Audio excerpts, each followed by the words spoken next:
नमस्कार बहनों और भाइयों, भूगोल की ज्ञान सागर यात्रा में आपका एक बार फिर से स्वागत है।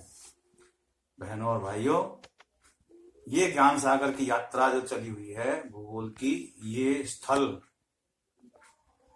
रूप और वहां का जीवन के बारे में चली हुई है। मैं इससे पहले इस टॉपिक पे बता चुका कि 3 तरह के स्थल होते हैं, पर्वत, पठार और मैदान। तो पर्वत और पठार में बता चुका। इस वीडियो में मैं बताऊंगा कि मैदान क्या होता है, इसका निर्माण कैसे होता है, इसमें क्या उद्योग धंधे होते हैं, मुख्य गतिविधि यहाँ क्या होती है, क्या यहाँ की संस्कृति होती है, किस प्रकार से यहाँ का जीवन यापन होता है और क्या यहाँ पे संकट होते हैं। तो अब देखिए, मैं इस वीडियो में बताऊंगा, समझाऊंगा कि मैदान क्या होते हैं। आप इस वीडियो को ध्यान से देखें, लाइक करें, शेयर करें, सब्सक्राइब करें चैनल को और आप देखिएगा।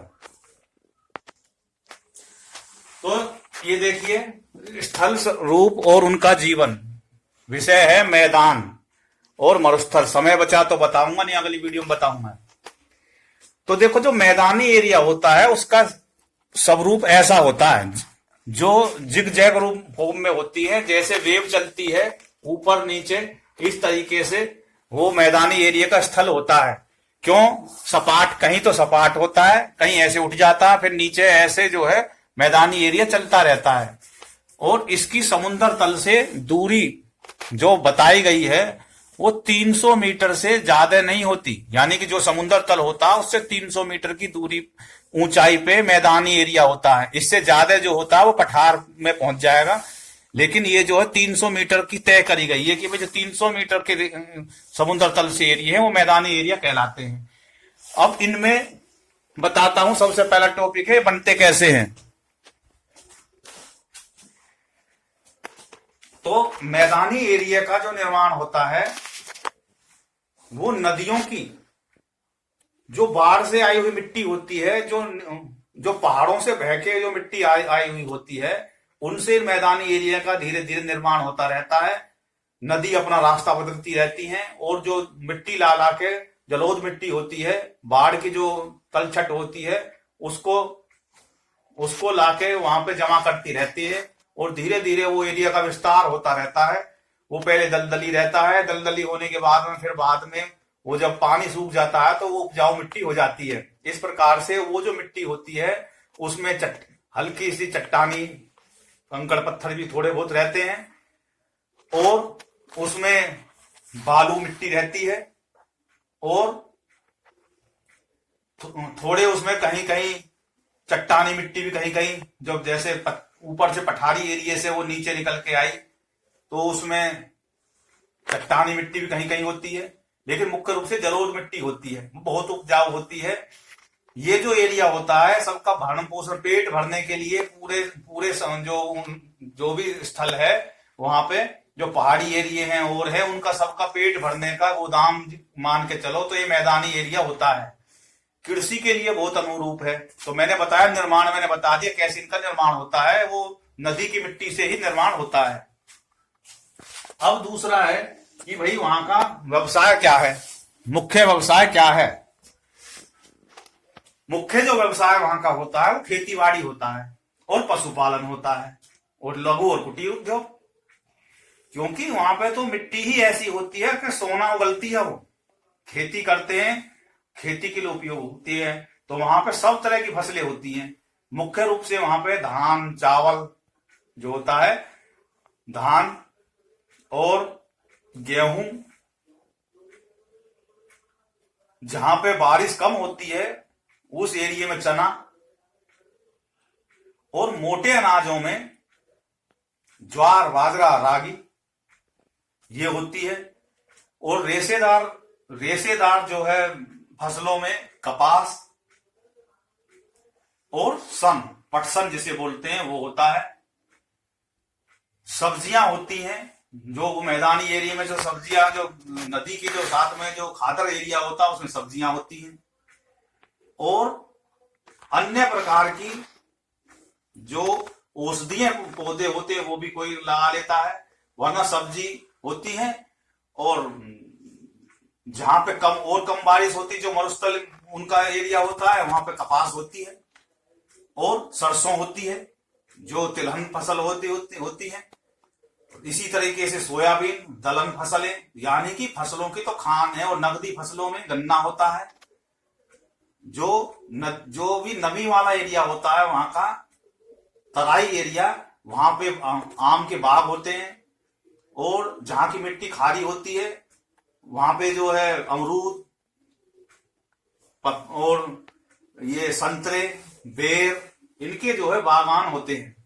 इस प्रकार से बिल्कुल कोई भी आदमी को सांस लेने की फुर्सत नहीं होती। जो किसान होते हैं उनको सांस लेने की फुर्सत नहीं होती, इतना उनके पास में काम होता है। और वे बिल्कुल ही जो है व्यस्त रहते हैं। उनका जीवन थोड़ा बहुत ही मनोरंजन का उन्हें समय मिलता है, तो वो जो है उसको तीर्थ यात्रा में और शादी ब्याहों में के फंक्शनों में अपना वो जो है बचा हुआ समय व्यतीत करते हैं, वरना तीर्थ यात्रा पर निकल जाते हैं। तीर्थ यात्रा पे कहां जाते हैं? वो पर्वतीय एरिया में जाते हैं। और उनकी जो तीर्थ यात्राओं के जो मैदानी एरिया में जो स्रोत होते हैं, वो संगम, जो जहां दो नदियों का संगम होता है, या नदी में, नदी के किनारे और पर्वों के समय पे वहां पे मेला लगते हैं। और अपने जो है वहां पे दान पुण्य की सिलसिला वहां पे होता है और कथा कीर्तन वहां पे चलते रहते हैं। इस प्रकार से जो मैदानी एरिया होता है, वो धरती का भरण पोषण करने के लिए ही मानव जो है पैदा हुआ हो। तो ये मैंने बताया कि वहां पे व्यवसाय मुख्य रूप से क्या होता है। पशुपालन भी है, क्योंकि चारे की कोई कमी नहीं रहती, तो पशु भी खूब पाले जाते हैं वहां पे। अब आगे बढ़ते हैं अगले विषय पे।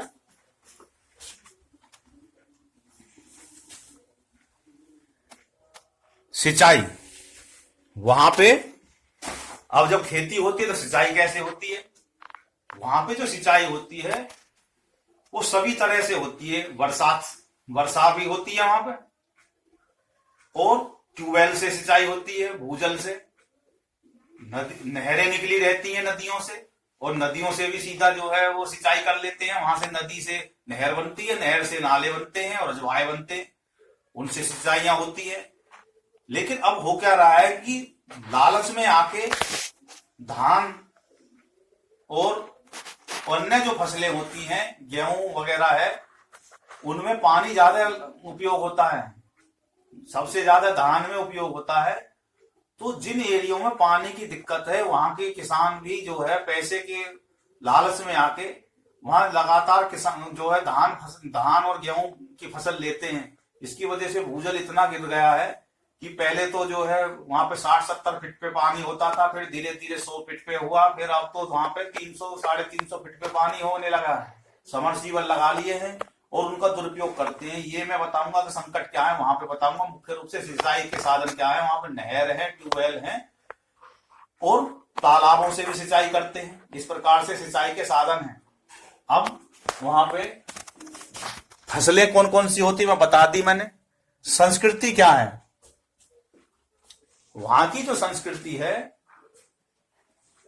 वो ज्यादातर धार्मिक प्रवृत्ति के लोग हैं। वो अपने मैदानी एरिया में लोक उत्सव मनाते रहते हैं पर्वों के समय पे, और वैसे कीर्तन वगैरह और तीर्थ यात्रा करते हैं। तरह तरह के उनके नृत्य हैं, हर जगह के हिसाब से उनके अलग अलग नृत्य हैं। पंजाब में भंगड़ा है और राजस्थान में झूमर। इस तरीके से उत्तर प्रदेश में नौटंकी, और हरियाणा में जो है सांग का चलन चलता होता है। रागनी सांग जो है गाई जाती है। इस तरीके से वहां की संस्कृति है।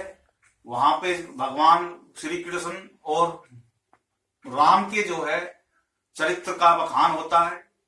और वहां मंदिर वगैरह बने हुए हैं, धार्मिक स्थल बने हुए हैं। जगह जगह वहां पे अलग अलग तरह के जो है धार्मिक स्थल होते हैं, जो उनके गुरुओं के नाम से भी बने हुए हैं, मठ बने हुए हैं। इस प्रकार से वहां की संस्कृति सतत रूप से विकसित होती है। सनातन संस्कृति का विकास वहां पे है। जगह जगह, क्योंकि मैदानी एरिया में ही आक्रांताएं आए, उन्होंने भी वहां पे आके अपनी संस्कृति का निर्माण करा। तो मैदानी एरिया में ऐसा कोई धर्म नहीं है संसार का जो वहां पनप नहीं रहा हो। और ये भारत की सहिष्णुता है कि वो सबको स्वीकार कर लेते हैं। और भारत की यही जो कमजोरी है, यही जो है, और जो बाहर के लोग हैं उन्होंने अपनी शक्ति बना रखी है। अब धीरे धीरे भारत का जो मूलवासी हैं उन पे वो हावी होने की कोशिश करते हैं।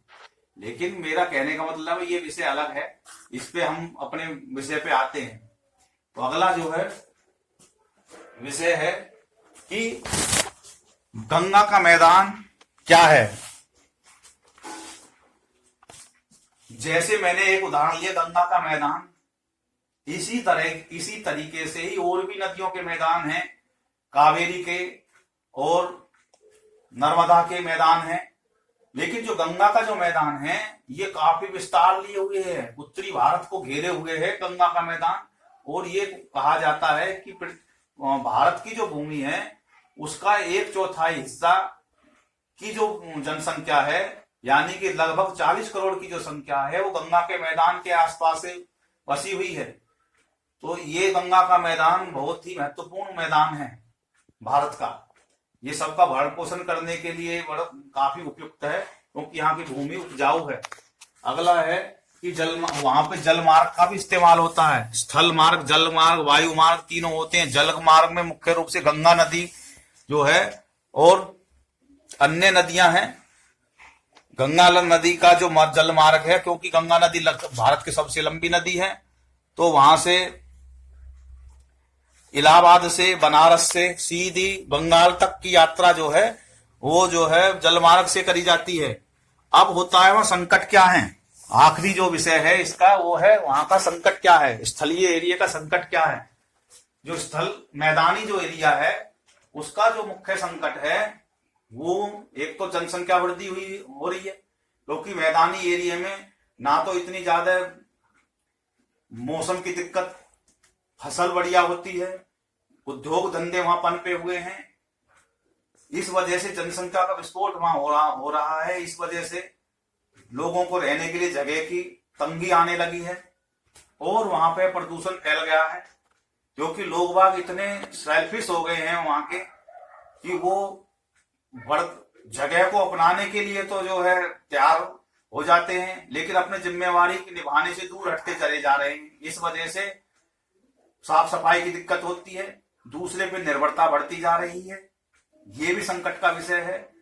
प्रदूषण, वायु प्रदूषण की दिक्कत ज्यादा हो रही है, तो इनके यातायात के साधन ज्यादा होने की वजह से, और दूसरा क्योंकि यातायात के साधन भी हो रहे हैं, लोग अब साफ सफाई भी इस हिसाब से करते हैं कि जब यातायात के साधन वहां से निकले तो उनके साथ में जो धूल मिट्टी है वो हवा में उड़ने लगती है। प्लास्टिक का ज्यादा उपयोग हो रहा है, ये भी प्रदूषण का बहुत बड़ा कारण है। खेती बाड़ी करने के लिए और कंपनी वहां पर लगी हुई है वो रसायनों का इस्तेमाल करती हैं। इस वजह से जो वहां की जो नदियां हैं वो भी दूषित होने लगी हैं। तो ये सब संकट हैं, ये मैदानी एरिया से द्वारा उत्पन्न करे हुए संकट हैं और उनको भोगने भी पड़ रहे हैं। तरह तरह की बीमारियां होने लगी है। तो मेरा कहने का मतलब है कि भाई जब हमने यहाँ पे रहना है तो भाई हमने इस हिसाब से वहां पे रहना होगा कि ताकि दूसरे को परेशानी ना हो। इस वजह से इन संकट का समाधान मिल बैठ के ही करा जा सकता है। तो आगे वीडियो को ना लंबा ज्यादा करें, और मैंने ज्यादातर पूरा विषय कवर कर लिया कि मैदानी एरिया क्या होता है, उसमें वहां की संस्कृति क्या होती है, और वहां पे नदियों के किनारों पे मेले लगते हैं, जो संगम होते हैं, संगम जैसे प्रयागराज है। ये भारत का ही विषय नहीं है, और जो देश हैं वहां भी ऐसे ही है। जो मैदानी एरिया हैं वहां के जो लोग हैं वो नदियों पे, उनके लिए तो समुद्र तो दूर होता है, वहीं पे ही अपना जो है नदी के बीच पे ही अपना वो मनोरंजन का अपना उन्होंने तीर्थ स्थल बना रखे हैं। तो इस प्रकार से मैंने ये कवर करा। आप इस वीडियो को ध्यान से देखें, लाइक करें, शेयर करें। बहुत बहुत धन्यवाद। जय हिंद, जय भारत। जिस किसी को भी कोई जानकारी लेनी हो तो वो कमेंट करे। भारत माता की जय।